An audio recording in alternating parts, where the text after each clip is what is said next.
sección, la sugerencia. El espacio de reseñas literarias se ha rodado en un bosque devastado por el fuego. Los troncos forman cruces.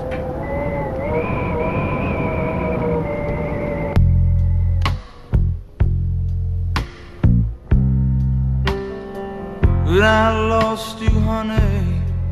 Sometimes I think I lost my girl. La novela de Cixi Liu da para mucho, entre otras cosas para hablar también de deforestación o de la destrucción de la naturaleza. Por eso, para compensar, ahora nos vamos al trópico, y más concretamente a Chiapas, para disfrutar de los relatos del grandísimo escritor mexicano Rafael Bernal.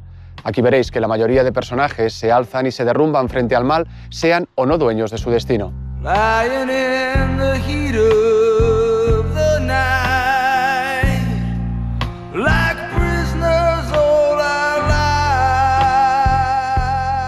No sé qué pensaréis vosotros, pero un paseo por este bosque repleto de cruces pide una banda sonora muy especial. Y yo, puestos a escoger, me quedo con la de Bruce Springsteen, de quien, por cierto, ahora podéis disfrutar de sus muy esperadas memorias. Aquí, entre otras cosas, se nos cuenta que le cambió la vida el día en que vio debutar por televisión al mismísimo Elvis Presley. Bueno, pues aquí tenéis al Springsteen más íntimo y reflexivo.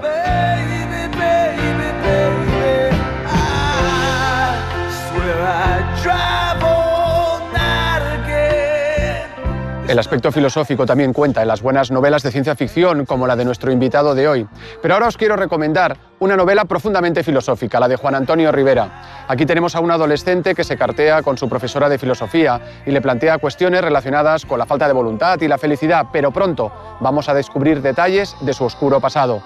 Literatura y filosofía, una magnífica combinación.